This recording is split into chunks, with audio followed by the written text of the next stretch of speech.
pela belíssima introdução. Cadê a cantora? Como é que é o nome dela mesmo? Bianca.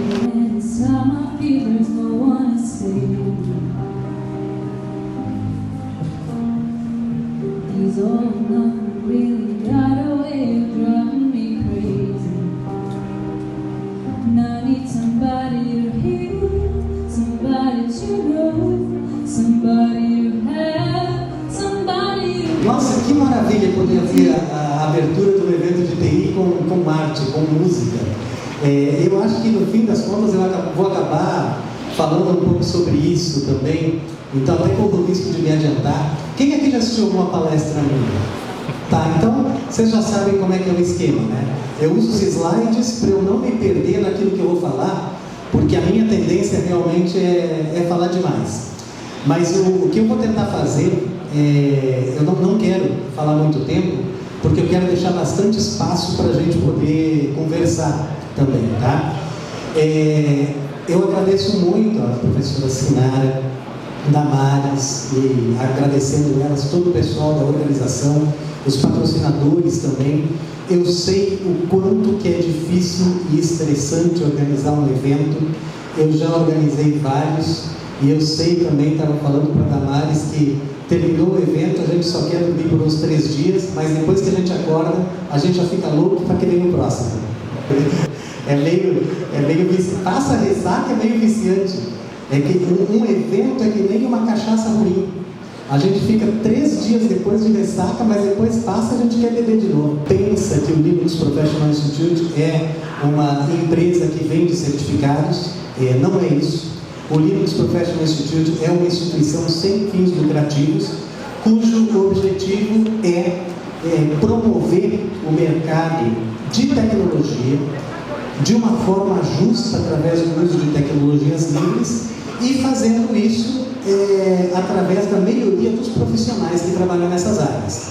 E aí sim, para a gente conseguir se sustentar, a gente vende provas de certificação, que, modéstia à parte, são as provas que são as mais reconhecidas no mercado de tecnologias abertas. A gente já tem tradicionalmente oferecido as provas de certificação aqui no EINFO. Hoje eu fiquei muito feliz em ver que o aluno do professor Adão Ronetson, que está aqui, o Alan, tem 17 anos e já preocupado, olhando para o futuro, já fez a prova de certificação em Linux Essentials. Tá? E isso já coloca ele numa corrida que, especialmente para quem está entrando no mercado de TI, já coloca ele numa dianteira muito importante. Tá? O mercado de TI é uma coisa que é até engraçada. Brigadão, Gilson, por estar gravando aí, e por emprestar o passador aqui também. Mas o mercado de TI é uma coisa engraçada, porque para entrar no mercado, existe uma certa concorrência. Então, quem se destaca, já mostrando para as empresas que é uma pessoa que tem aquele perfil de que vai continuar estudando sempre, que leu sobre a empresa, sabe com o que a empresa trabalha, se preocupa em aprender as tecnologias da empresa, esses ganham destaque. E uma outra coisa interessante é que, tipicamente no mercado de TI, a gente só escreve o currículo uma vez, que isso é para o primeiro emprego. Depois, não mais. Os bons profissionais não saem procurando empregos. Eles são buscados por outras empresas. Tá? E até por isso que existe o LPI trabalha, sabendo dessa rotatividade, o LPI trabalha com programas junto às empresas para fazer a manutenção, para baixar a rotatividade desses profissionais e para que as empresas trabalhem no investimento da progressão da carreira desse profissional dentro da própria empresa. Então, tenho bastante orgulho de trabalhar aqui com o pessoal da Cisvale, que tem um programa Cisvale certificado, no qual o LPI se baseou para criar o programa de parceiro de contratação, onde as empresas realmente, então, se comprometem como parte dos benefícios para os seus funcionários, um plano de carreira, de capacitação, de certificações. Claro que a Cisvale não faz só isso com o LPI, os profissionais da Cisvale estão se certificando também em metodologias ágeis e uma série de outras coisas, Sou um puxa-saco mesmo da Cisvale. Eu acho que a Cisvale é um exemplo para muitas empresas. Eu vou trocar o título dessa palestra, porque quando a gente fala de tecnologia, o emprego do futuro com tecnologias livres e abertas, é a mesma coisa que a gente está falando do emprego do futuro, porque mesmo hoje, qualquer coisa que a gente fale de tecnologia de ponta, a gente está falando de tecnologias livres e abertas. Para quem participou aqui, fantástico o programa aqui oferecido pelo EINFO, mas vocês viram que muitos temas aqui que foram tratados, mesmo não falando explicitamente, isso é uma tecnologia livre, é uma tecnologia aberta, de fato estavam tratando de tecnologias livres e abertas. Tá? O professor acabou de falar, de alguma forma, perdi ali a tela cheia, depois eu ponho de novo. O professor falou da questão da telemedicina, da inteligência artificial aplicada à medicina. E falou, dentre outras coisas, do Watson, da IBM, que é um sistema cognitivo, cujo acesso à API está livre para quem quiser acessar. É uma máquina que roda no SUS e Linux, tá? Que está migrando agora para um primeiro sistema de computação quântica desenvolvido pela IBM, e esse sistema de computação quântica, o computador quântico, tem como sistema operacional também um derivado do Linux. Então, independente do que a gente pensar aqui no futuro, a gente sabe que a computação binária é uma questão de tempo para que ela chegue ao fim. Então, novos computadores quânticos vão começar a aparecer, e a gente já sabe que essas máquinas vão rodar Linux, tá? Porque é um sistema aberto, livre, todo mundo tem acesso. Mas, indo adiante aqui, quem de vocês aqui já ouviu falar dessas coisas aí? GitLab ou GitHub? Eu quero que levante a mão. Isso, todo mundo que já ouviu falar. Maravilha. Esses, continuem com a mão levantada, por favor. Tá? Agora, quem tem conta, continua com a mão levantada. Quem tem conta no GitLab e GitHub? Ok? Desses que ainda estão com a mão levantada, quem contribui para projetos que estão no GitHub? Show de bola! Temos um número significativo aí de pessoas. O empregador já hoje vai olhar duas coisas. Ele vai olhar o perfil de vocês no LinkedIn e de que maneira vocês já estão envolvidos com projetos da comunidade.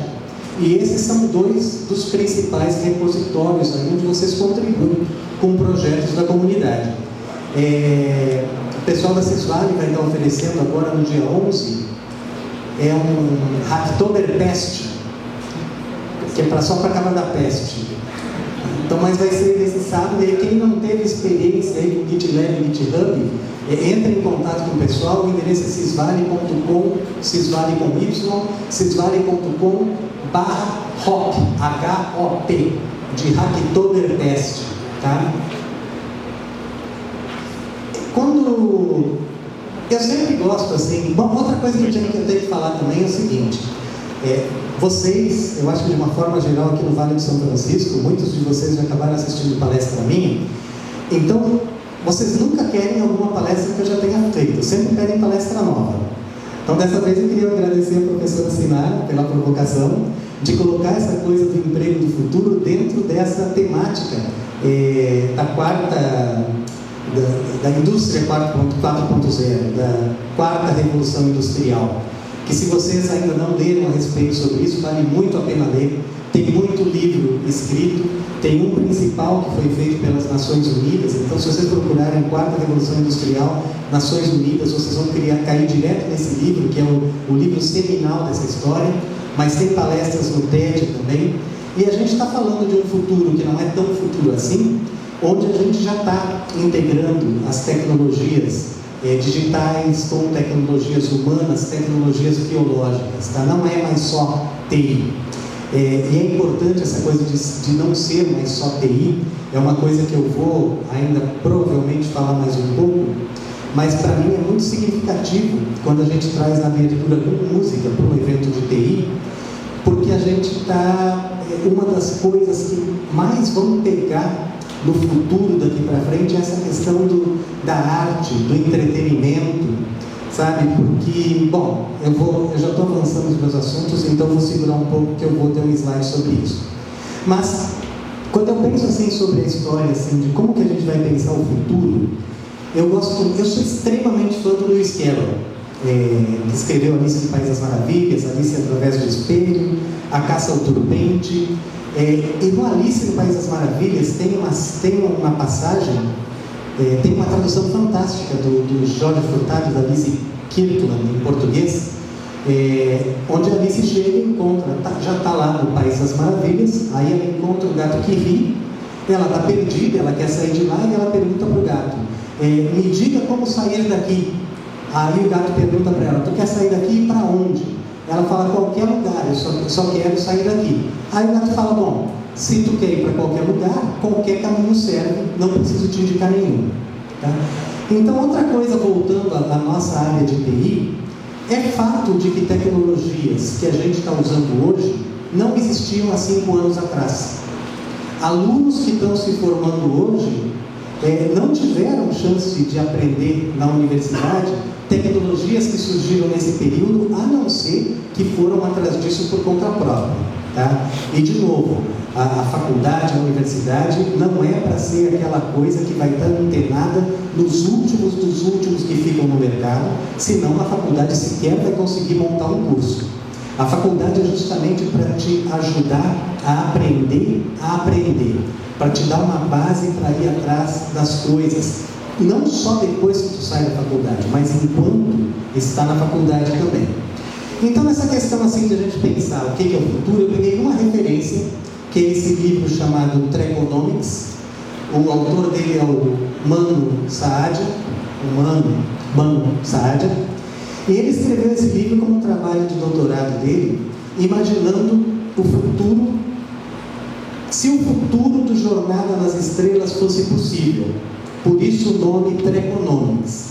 Então, como é que seria uma economia da forma como o Gene Roddenberry, o criador do Jornada nas Estrelas, o grande pássaro das galáxias, como nós, os trekkers, chamamos ele.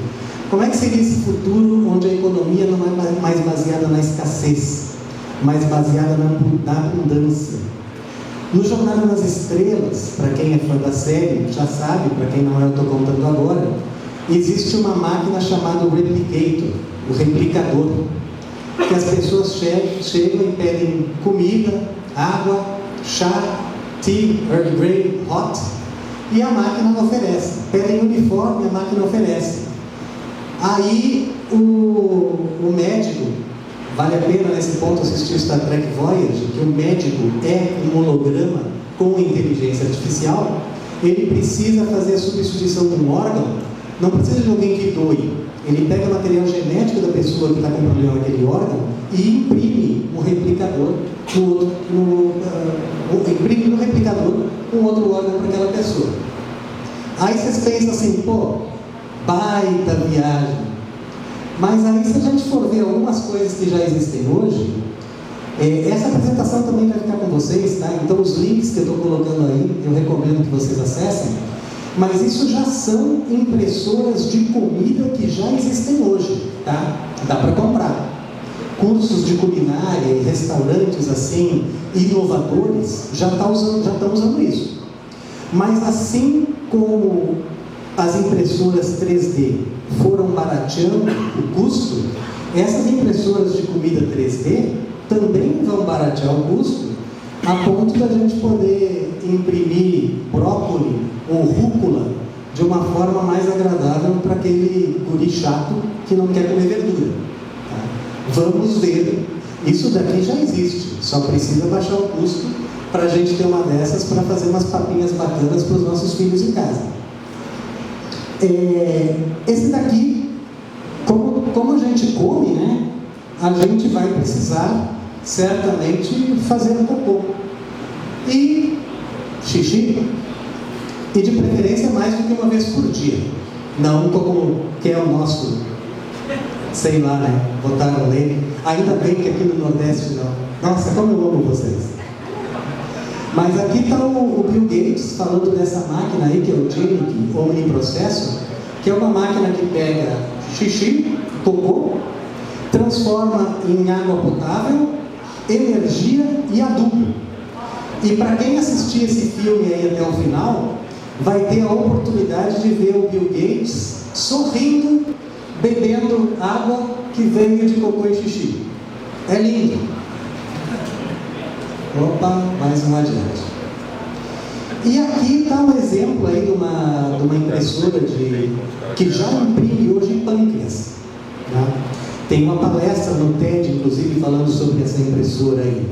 E se é possível imprimir pâncreas, logo adiante, já tem projetos aí, inclusive de crowdfunding, de impressoras para imprimir coração. Tá? Então a gente está falando de realidades aí que não estão muito distantes da gente. A gente fala hoje assim sobre a questão, teve uma pergunta ali para o professor sobre dispositivos como o Google Health, Apple Healthcare, Samsung Health, aliás, Google Fit e essas coisas aí. Mas imaginem que hoje o pessoal já está trabalhando com nanotecnologia, onde a gente vai ter um assistente de saúde circulando por dentro da nossa corrente sanguínea. E graças à tecnologia de internet das coisas, vão ter dispositivos lendo o que está acontecendo, e graças daqui a pouco a possibilidade de mini replicadores, dando para nós os remédios que a gente precisa na dose exata, no momento que a gente precisa. Então nem vai ter mais a coisa da ressaca da cachaça do evento, porque vai dar o remedinho ali e a gente vai estar bom em seguidinha, na hora. Tá? Mas isso daqui são coisas que já acontecem hoje. Tá? E aí o professor falou uma coisa extremamente importante. Ele falou da questão da inteligência artificial, aprendizagem de máquina, data science para a parte da medicina. Mas é real para qualquer outra área. A gente precisa de padrões. E os padrões são a primeira coisa que a gente precisa ter bem estabelecido para a questão de tecnologias abertas. Tá? E eu vou falar um pouco sobre isso depois, mas grande parte da área de medicina, que foi o que o professor falou, hoje é baseada em softwares livres também. Já vimos o Bill Gates. Bom, aí a gente pensa, né? Legal, qual um dos grandes problemas que a gente tem para viagens espaciais de longa duração? Transportar comida, ter energia e tratar das pessoas. Uma parte disso, se a gente for ver, já está resolvido hoje. Tá? Já tem ali o replicador. A gente já tem aqui na Terra o GPS, né? Na Terra plana não funciona, mas na Terra que existe de verdade funciona. Assim como a gente tem o GPS para a Terra, a gente vai ter que ter um GPS para o espaço, e a gente já tem muita coisa feita nesse sentido. Eu acho que vocês talvez já tenham visto essa imagem aqui.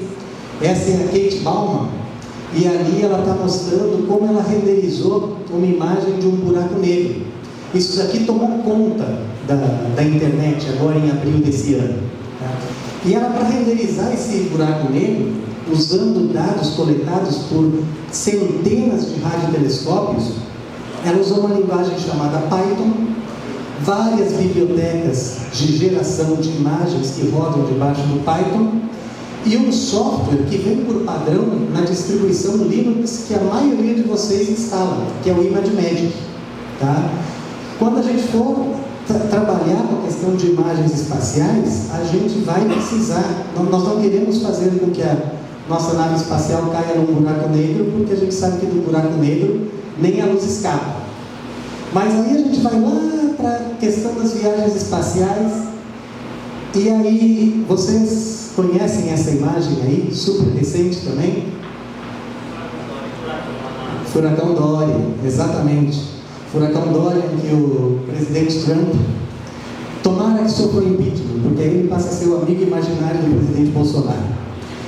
Mas ele usa uma canetinha para mostrar que o Dorian ia passar pelo estado do Alabama e foi desmentido pelo pessoal de climatologia do próprio governo americano. Para a gente entender por onde que um furacão vai passar, para a gente fazer análise e previsão de tempo, que é extremamente importante para a aviação que a gente já tem hoje, a gente precisa trabalhar com um negócio chamado mecânica de fluidos. Para a mecânica de fluidos, para entender a mecânica de fluidos, de novo, a gente tem uma série de ferramentas em software livre. Uma das ferramentas é a linguagem R. que é uma linguagem estatística, que também teve mini curso aqui no INF. Tá? Eu sou muito fã do INF, eu falo do INF em tudo quanto é lugar que eu vou, e eu acho que a FACAP, através do INF, fornece aqui para os estudantes oportunidades tão grandes de aprender o que vai ser importante para a carreira deles. E, puxa, vocês poderem estar aqui e ouvir sobre o que é a indústria 4.0 e já não ficar como Alice ali, que não sabe para onde quer ir, tantos caminhos já que estão apontados só aqui no evento de onde vocês querem seguir, né? Pois bem, quem for entender, mesmo quem for pensar, quero trabalhar lá na SpaceX, vai ter que entender de mecânica de fluidos, vai ter que entender de linguagem R, vai ter que entender de Linux, porque Linux está na base de tudo isso aí, tá? Inteligência artificial. Se vocês são ligados nessa coisa de inteligência artificial, aprendizagem de máquina, vocês devem ter ouvido uma história relativamente recente que o Facebook desligou 2 robôs inteligentes dele. O Facebook criou a Alice e o Bob para entender de negociação, para eles entenderem, começar a entender através da interação que as pessoas faziam com a rede social, como que elas podiam começar a negociar preços para valores de compra, essa coisa de microleilões, coisas assim, e colocaram lá Alice e Bob para treinar um com o outro. Os dois acharam uma linguagem humana muito precária, inventaram uma linguagem para conversar entre si, nem o Facebook entendeu que linguagem era aquela, desligou os robôs. Procurem aí por Alice e Bob, que vocês vão encontrar essa história. Aí a Microsoft criou um outro robô, a TAI, e deixou a TAI ficar interagindo com as redes sociais. A TAI virou racista, teve que ser desligada também. Tá? Agora, vocês pensem na implicação seguinte, e aí de novo eu trago aí um episódio do Star Trek, que é o Offspring. À esquerda, o Data, que é um androide que desenvolveu uma sentiência, passou a sentir, criou uma filha, que era a LOL. E aí chegou um determinado momento que a federação queria desmontar a LOL. Aí tu pega assim por hoje, o Facebook desliga os robôs que cria, o Google desliga o robô que cria. Agora, será que daqui a pouco a gente não vai ter que começar a considerar forma de vida, inteligências artificiais que daqui a pouco começam a raciocinar por si e sentir? O Elon Musk, da Tesla e do SpaceX, ele e o irmão dele combinaram os dois que eles não teriam mais conversas desse tipo, porque aí eles não falavam mais sobre outra coisa. Mas imaginem assim, a gente cria máquinas que passam a sentir, começam a criar outras máquinas, começam a fazer essa mescla da indústria 4.0, onde a gente junta o que é eletrônica, o que é digital, o que é biológico, começa a criar ciborgues. Nós somos ciborgues já, tá? Todo mundo que tem um celular é um ciborgue. Tem sua funcionalidade biológica aumentada por uma tecnologia. Daqui a pouco os implantes vão começar a ser cada vez mais comuns. E aí daqui a pouco a gente cria uma inteligência artificial que é muito parecida com a gente. Até que ponto a gente pode desligar isso ou não? O fato é, independente de quando, isso vai acontecer.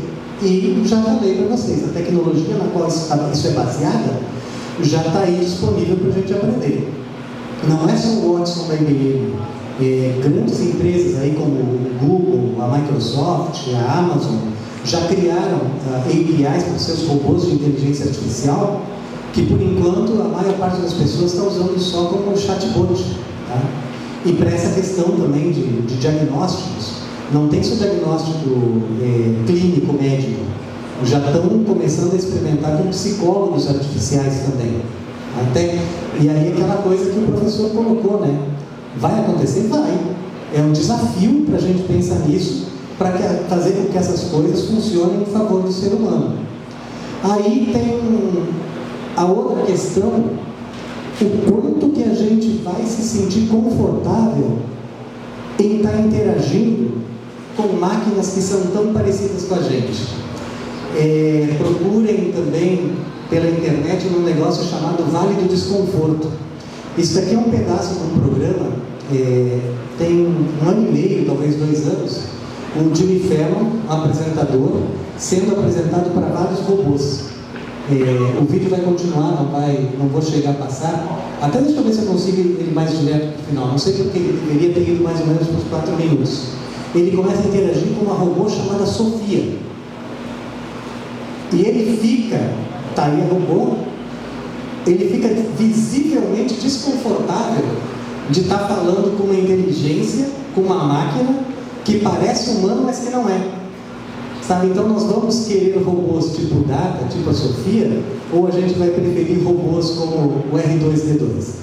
Que a gente usa robôs, a gente já usa e já usa há bastante tempo. Eu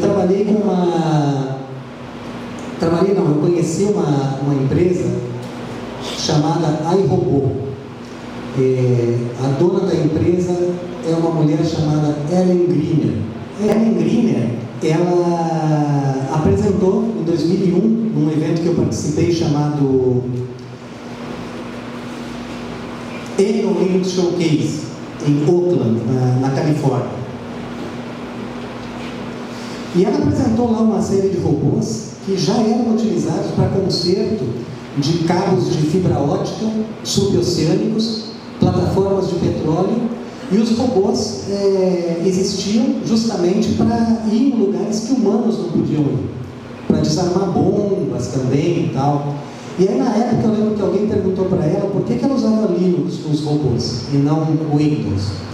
Aí ela falou assim, porque não tem como chegar e dar Ctrl Alt Del numa máquina que está desarmando uma bomba, ou que está lá no fundo do mar. Claro, hoje a Microsoft ama Linux, as coisas já mudaram um pouco. A nuvem da Microsoft é 80% Linux, tá? Mas, então tá, a gente já tem os robôs aí que vão explorar lugares onde a gente ainda não pode ir. Certamente a gente agora está se preparando para mandar humanos para Marte, mas antes uma série de robôs já foram. A gente já tem máquinas que resolveram a questão da escassez através da produção de absolutamente tudo que a gente acha que necessita. Talvez a gente vá descobrir no futuro que o bem comum que a gente precisa tratar, como todos, não é mais a água que o replicador pode fornecer. Talvez a gente já tenha resolvido uma outra questão de bem comum, que é o clima, e essa preocupação com o aquecimento global que a gente tem hoje. Mas talvez assim, e tem um episódio de Star Trek que fala sobre isso, que é Força da Natureza, talvez o bem comum seja o próprio tecido do espaço-tempo, que como humanos, agora interplanetários, a gente vai ter que aprender a preservar. Mas aí eu coloquei aí essa questão de RISA. RISA foi um planeta experiência da Federação, onde todo mundo nesse planeta fica lá só para se divertir, não faz mais nada além de se divertir. Por quê? Ninguém mais precisa ganhar dinheiro, porque o dinheiro até não existe mesmo, porque existe a fartura de tudo, tá? Nós não chegamos ainda, claro, nesse ponto, mas se vocês forem pensar nessa experiência que a Federação aí fez no futuro, já acontece na Europa com países experimentando cidades onde se trabalha a questão da renda mínima, porque o fato é, em algum momento a gente está caminhando para isso, já não vai mais ter o emprego da forma que a gente conhece para todo mundo. O trabalho vai estar dissociado do emprego. O que eu gosto de fazer não necessariamente vai me fazer ganhar dinheiro, porque eu estou fazendo o que eu gosto e eu já tenho tudo que eu quero, tá? Claro, não chegamos lá ainda, mas eu acho que é uma coisa com a qual a gente tem que se preocupar, é um desafio importante aí. No Brasil, e países ainda em desenvolvimento, as pessoas ainda começam a trabalhar muito cedo. Nos Estados Unidos e na Europa, a adolescência já termina só aos 30 anos, tá? E as pessoas de idade que se aposentam relativamente bem, com dinheiro para gastar com entretenimento, tá? E aí eu pergunto para vocês, hoje, nesse momento, agora, de que forma vocês se comunicam com seus amigos e família. WhatsApp, grupo da família, tia de manhã cedo, bom dia a todos. Facebook, Instagram, tá? E quanto que vocês pagam? Não paga por alguma coisa, qual que é o produto? Tudo que é o produto. A gente já teve aí casos e casos de formas como as redes nos influenciam, até na questão das eleições. As redes nos influenciam em quem a gente vota, porque a gente está vendo uma forma pela qual a gente vive até hoje, que é uma forma de economia baseada em escassez, que é o capitalismo, e a gente tem 1% da população que ganha muito dinheiro, que vai espremer essa fórmula até o final, porque eles convivem bem com essa fórmula. Tá? Então eles vão usar ainda muito dessa coisa que todo mundo acha que está usando de graça, mas que está sendo influenciado para fazer coisas que não é mais com a sua própria cabeça, mas está deixando outros decidirem por ela. E até certo ponto, não é ruim de tudo, tá? Tudo tem que ser debatido. Mas tipo, eu confesso que depois que o Instagram, o Google, o Facebook descobriram uma série de coisas sobre mim, eles têm me influenciado a comprar coisas que eu nem imaginava que eu precisava.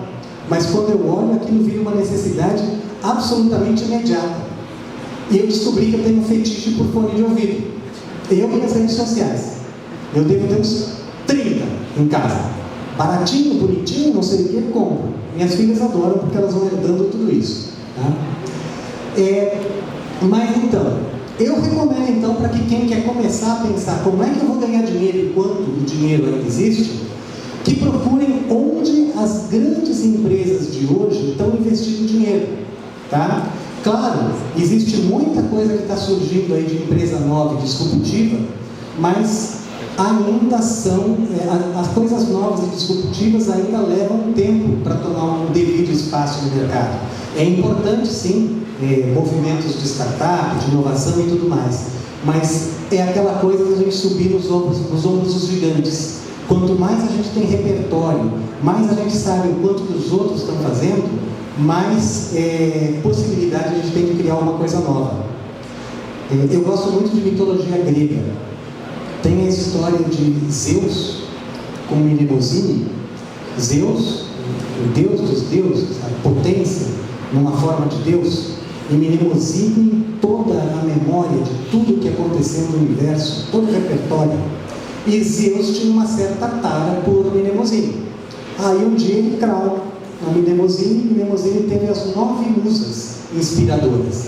E a alegoria daí é o seguinte: a energia aplicada ao repertório é que gera inovação.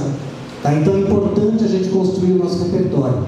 Então, olhando ali os principais projetos. Primeiro, Microsoft com VS Code. Tá? Então, já vejam que é uma ideia para aprender, para programar. Tá? Então, o primeiro ponto é a empresa que mais investe. Tá? VS Code, ferramenta de programação. Aprendam bem linguagens de programação. Não canso de dizer também, aprendam bem inglês. Todas as declarações de linguagens de programação são em inglês. Se vocês prestaram atenção na palestra ali do doutor, quase todo o slide que ele colocou era alguma informação em inglês que ele traduziu para o português. Em tecnologia de ponta, quer a gente goste ou não, a fonte primária de informação vai sempre ser em inglês. Então tá, se ninguém me paga, então como é que eu vou ganhar dinheiro? Eu vou entender o que são esses projetos aí nos quais as empresas mais apostam. E aí eu tenho ali o VS Code, vai aparecer logo em seguida o React Native, e outras coisas que estão relacionadas à questão de programação para múltiplos dispositivos. Tá? Hoje eu não programo só para a web, eu tenho que programar para a web, para o celular, para o relógio, para a internet das coisas, daqui a pouco para dispositivos que estão caminhando dentro de mim. Então eu tenho que prestar atenção no que as empresas estão desenvolvendo. Tá? No terceiro lugar, já aparece ali o TensorFlow. TensorFlow é uma biblioteca para inteligência artificial. Uma série de outras coisas aqui são ferramentas para DevOps, ou seja, aquele profissional que vai trabalhar da ideia, from concept to cash, é o termo em inglês, da ideia até passar a ganhar dinheiro com a ideia. Tá? Então essa coisa de cultura DevOps já está muito dentro aí das grandes empresas. E eu falei logo no começo, não é só tecnologia da informação. Conversem com os amiguinhos. Sabe, tem algumas iniciativas muito interessantes acontecendo, não só de tecnologia com medicina, mas em todas as áreas da saúde. Tá? Aparelhos que medem a questão de qual é a extensão de um determinado tendão, para permitir que eu programe melhor, junto com um profissional, exercícios de fisioterapia. Falei da questão da música, falei da questão de que a gente vai trabalhar menos, é fato. Vai ter menos gente com emprego, também é fato. Quando a gente tem menos emprego e a gente tem menos necessidade de trabalhar, a gente só vai trabalhar com aquilo que a gente gosta e a gente vai ter mais oportunidades de lazer. Tá? Essa questão que vocês estão vendo com a proliferação aí dos streamings, Netflix, Google Play, Amazon Prime, isso é só o começo. Tá? E o Netflix já está fazendo algumas experiências muito primárias com filmes interativos. Mas já imaginem a combinação de inteligência artificial, realidade virtual, realidade aumentada, onde tu vai usar óculos que cada vez vão ser mais portáteis, e tu não vai mais estar só dentro do ambiente onde se passa um filme. Tu vai interagir com os atores. Tu vai mudar o enredo que está acontecendo, porque um mecanismo de inteligência artificial está te proporcionando isso com o qual tu vai estar interagindo. Então essa questão do entretenimento, a gente pensar ela além de simplesmente filme, música, tem muita coisa aí que a gente pode pensar. Tá? A medicina não é só uma área, falei da questão de outras áreas da ciência da saúde, várias áreas da questão do entretenimento, e também, infelizmente, querem tirar cada vez mais ciências humanas das escolas, né? Escolas, universidades.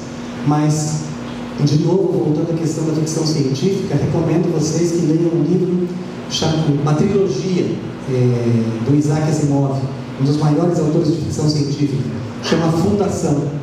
Na Fundação existe uma profissão que é o psicohistoriador, o cara que usa o mecanismo, né? O cara que usa mecanismos de pegar, como o Watson pega aquele grande volume de dados que já foram gerados, e não só para fazer diagnóstico, mas para orientar a raça humana no que vai ser o seu futuro.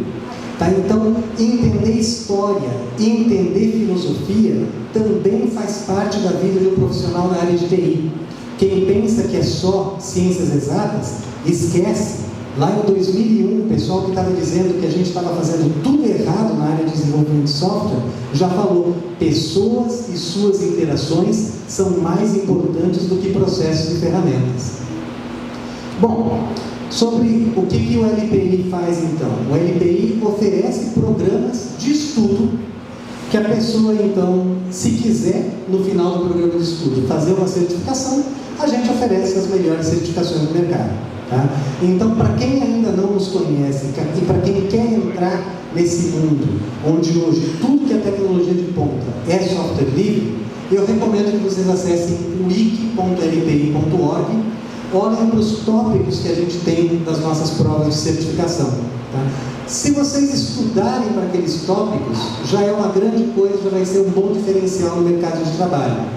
Mas como eu falei para vocês, hoje, com as empresas ficando cada vez mais exigentes com relação à qualificação técnica, é claro que uma empresa, ao chegar e receber o currículo de um profissional que já apresenta um certificado de que ele sabe alguma coisa e ela não precisa testar a pessoa por aquele conhecimento, é mais fácil para ela. Tá? Então, realmente se preocupem com essa questão de agregar, além da vida acadêmica, além da titulação acadêmica, porque a titulação acadêmica também é, sim, muito necessária.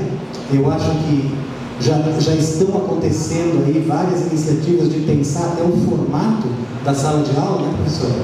Mas o fato é, não desprezem a questão da academia. Tá? Pessoal, eu sempre falo assim, o pessoal pensa assim, Steve Jobs, Bill Gates, largaram a faculdade. Eu não sou um Bill Jobs e um Bill Gates e um Steve Jobs, sabe? Garanto que a probabilidade de ter um de vocês aqui, tomara que tenha, mas é muito pequena, tá? Peguem outro exemplo, peguem Linus Torvalds. Esse seguiu a graduação até o final, tá? O Linus, inclusive, acabou sendo parte do trabalho dele de graduação. Eu vou deixar aí, está na moda essa coisa agora de takeaways no final das palestras, né? Coisas para vocês levarem para casa. Deem uma olhada nesses dois projetos, o Jupyter Desktop, ou Jupyter.org. Padrões abertos, software aberto para vocês programarem com uma série de linguagens de programação. Junto com o Jupyter.org, deem uma olhada nesse kaggle.com/competitions. Desafios para vocês resolverem, especialmente, não só, mas especialmente utilizando aprendizagem de máquina e grandes volumes de dados. Tá? Um grande volume de dados que eles têm disponível lá, se vocês quiserem um lugar, uma sugestão de um lugar para onde começar, é a base de dados do Titanic. Machine Learning from Disaster, aprendizagem de máquina a partir do desastre. Tenta prever se tu sobreviveria ao afundamento do Titanic ou não. Vou dar um spoiler. A maior parte dos que sobreviveram estavam na primeira classe. A Rose estava na primeira classe. O Jack, coitado, morreu, né? Bom, pessoal, talvez eu até tenha falado mais do que eu queria, mas eu queria deixar tempo aí para perguntas, tá? Então é isso. Muito obrigado de novo por estar aqui com vocês. Adoro todo mundo.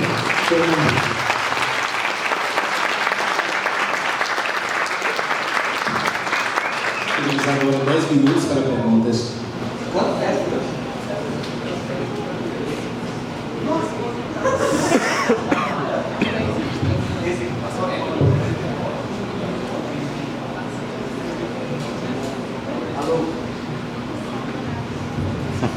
Com o advento, eu vou ler rapidinho as perguntas, tá? Eu vou ler e respondendo, talvez se tiver alguma coisa repetida, depois eu falo. Com o advento do mercado móvel, é possível que em um futuro próximo haja uma convergência entre os sistemas operacionais, desktop e smartphone? E como o Linux poderia ser integrado dessa maneira?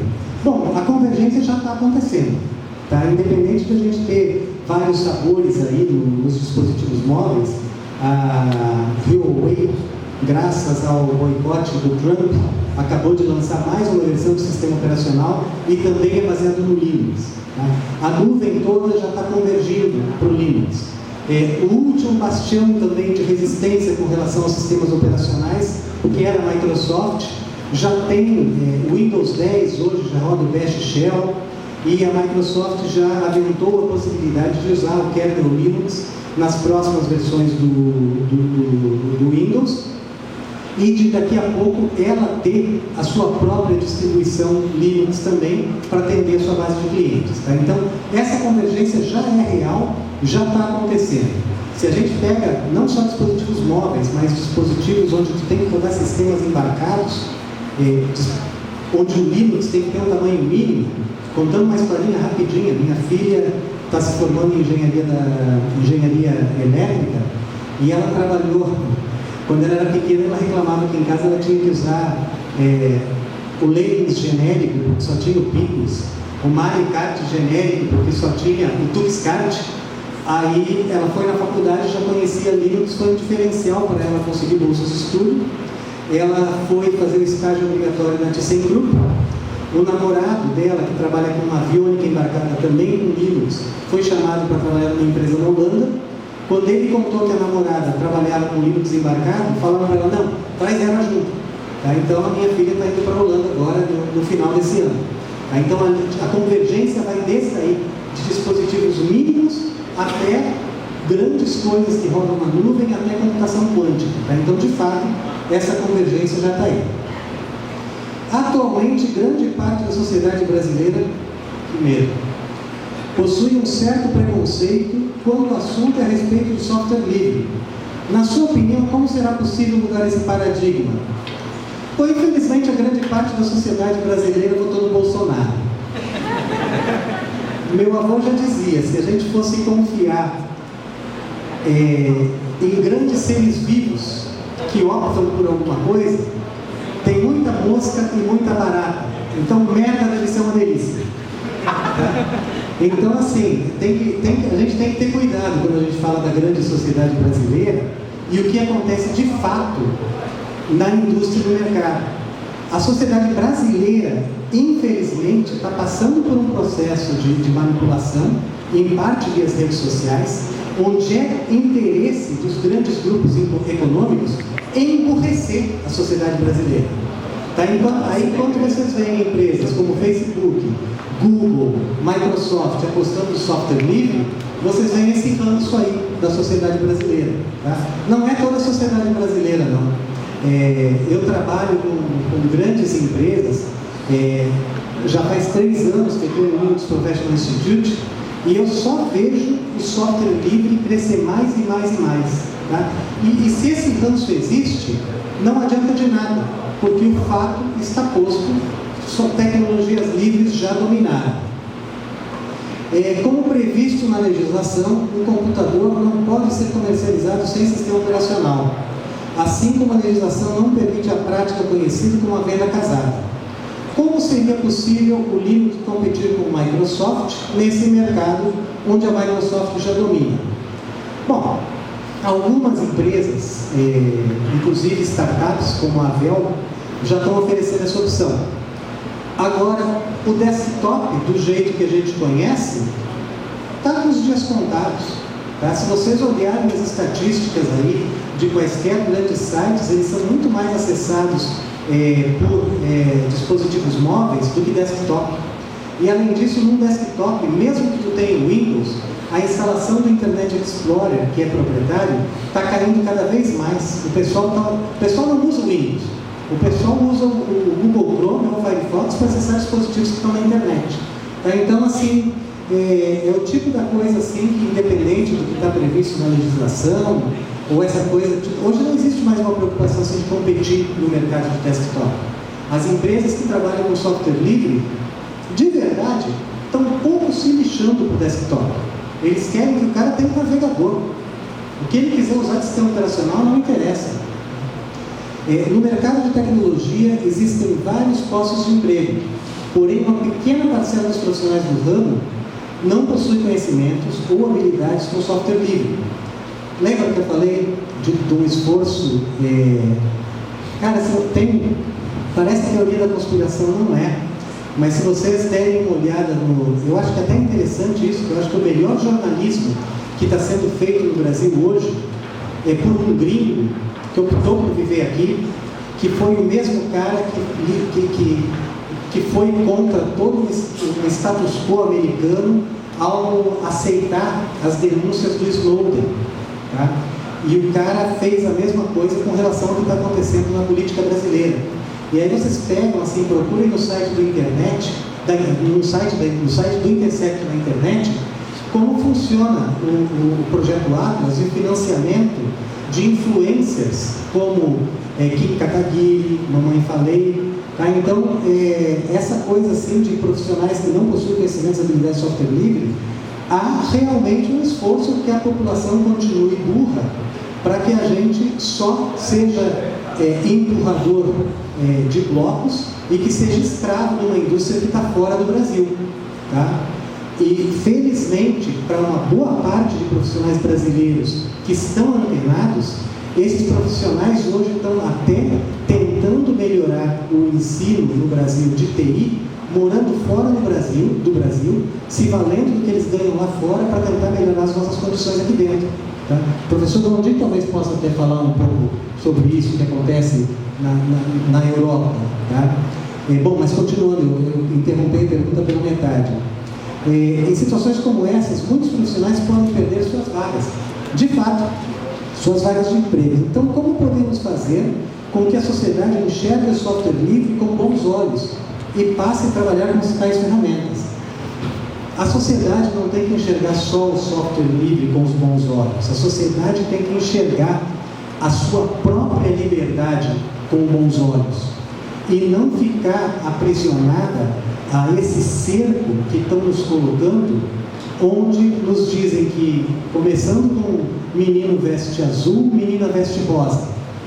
Damares está lá na Hungria dizendo que a mulher tem que ter 1 ano de licença maternidade. Pensem na mentalidade brasileira, o que vai acontecer com o emprego dessas mulheres, tá? Isso é uma ministra falando lá na Hungria, tá? Num grupo de pessoas de direita, e defendendo outros, o ministro do Meio Ambiente, dizendo que, a Amazônia não é o pulmão do mundo, e a Amazônia chegando num ponto de não retorno, sabe? O que vai acontecer com o aquecimento global? Quem é que vai sofrer? Não é quem está mais próximo dos polos, é o que está nessa faixa, aí perto do Equador, tá? Então essa preocupação aí, se vocês assistirem o conto da Aya, e aí vocês veem as coisas que a Damares está falando, parece teoria da conspiração, porque é muito ridículo, a comparação é muito direta, tá? Tem que impedir pobre de procriar e tem que fazer com que rico procrie mais, tá? E aí a gente vai fechar as fronteiras dos países ricos, que é o que o Trump está querendo fazer, e aí idiotas como Bolsonaro e Damares estão na agenda desse 1%, tá? Que querem que a população não só não se preocupe e não tenha acesso a software livre, mas que não tenha na sala de aula o ensino de história que vai mostrar o quão danoso é o governo que a gente tem hoje, tá? Responde tudo?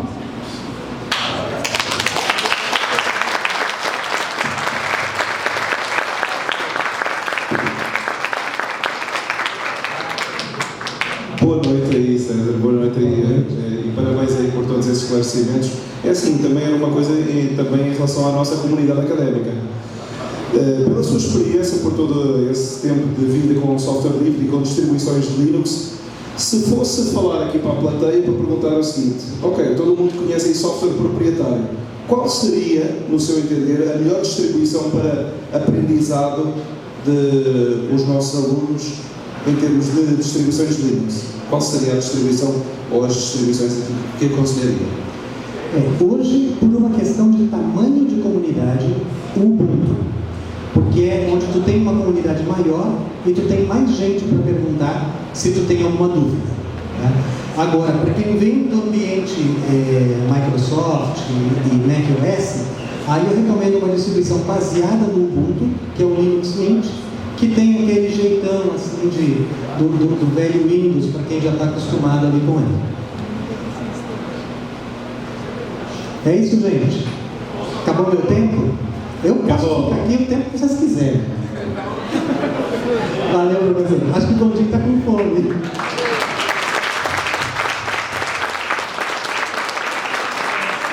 Nesse momento, convidamos